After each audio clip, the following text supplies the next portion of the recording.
இன்றைக்கு அநேகருடைய வாழ்க்கையில பல விதங்கள்ல நெருக்கம் என்று சொல்ல போனால் நிறைய விஷயங்கள் இருக்குது. நம்ம ஒரு சில விஷயங்களை பார்க்க போகலாம். இப்போது ஒரு வீடு சின்னதாக இருக்குன்னு வச்சுக்கோங்களேன். நமக்கு பொருள் நிறையா இருக்கும், வீடு சின்னதாக இருக்கும், எல்லாத்தையும் வச்சுட்டு அதுக்குள்ளேயே நம்ம இருக்கிறோம். அது ஒரு நெருக்கம். யாபேஸ்க்கு அந்த நெருக்கம் வந்தது. அதே போல் பண நெருக்கம். நம்ம சம்பாதிக்கிறத காட்டிலும் நமக்கு செலவு அதிகமாக இருக்கும்.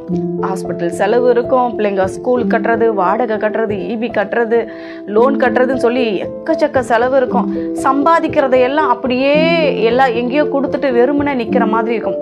பண நெருக்கம், சத்துருக்களால் நெருக்கம், குடும்பத்தாரால் நெருக்கம், எல்லா விதத்துலையுமே ஒரு மனுஷனுக்கு நெருக்கம் இருக்கிறது. அந்த நெருக்கத்தில் எல்லாம் நம்ம போய் அக்கம் பக்கத்துலேயோ சொந்த பந்தங்களுக்கிட்டேயோ அக்கா தங்கச்சிக்கிட்டேயோ அம்மா அப்பாக்கிட்டேயோ போய் உட்காந்து நம்ம ஓன அழாதபடிக்கு தேவ சமூகத்தில் போய் நம்மளுடைய குறைகளை சொல்லும் பொழுது நம்ம எல்லா விதமான நெருக்கத்துக்கும் ஒரு பதில் உண்டாகிறது. பாருங்க, தாவீது அப்படிதான். அவனுக்கு பலவிதமான நெருக்கம். ஒரு பக்கம் மீதியானியர் வராங்க, இன்னொரு பக்கம் பலவிதமான நாடுகள்லேருந்து அவனுக்கு எதிராக படையெடுத்து வராங்க.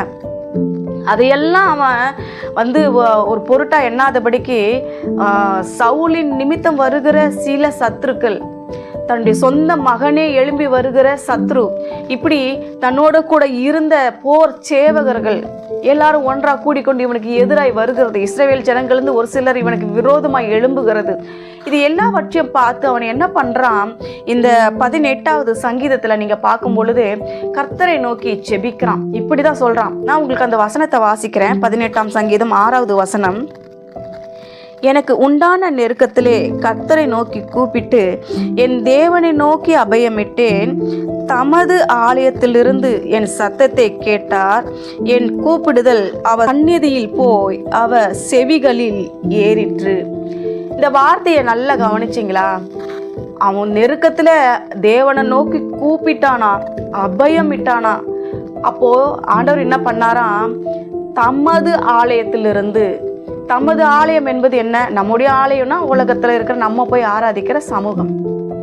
தமது ஆலயம் என்று சொல்லும் பொழுது பிதாவாகிய தேவன் எங்க இருக்கிறார்? வானத்தில் இருக்கிறார். அங்கே பரலோகத்திலே பரலோக தேவாலயம் ஒன்று இருக்கிறது. அந்த ஆலயத்தில் உட்கார்ந்திருக்கிற, சிங்காசனத்தில் உட்கார்ந்திருக்கிற தேவன் இவனுடைய சத்தத்தை கேட்டார். அது மாத்திரமல்ல, இவனுடைய கூப்பிடுதல் தேவனுடைய செவிகளில போய் ஏறிற்று அப்படின்னு சொல்றான். நம்ம நிறைய வாட்டி நம்ம கவனிச்சிருப்போம், பிரசங்கங்களை கேட்டிருப்போம். என்ன, இந்த மாதிரி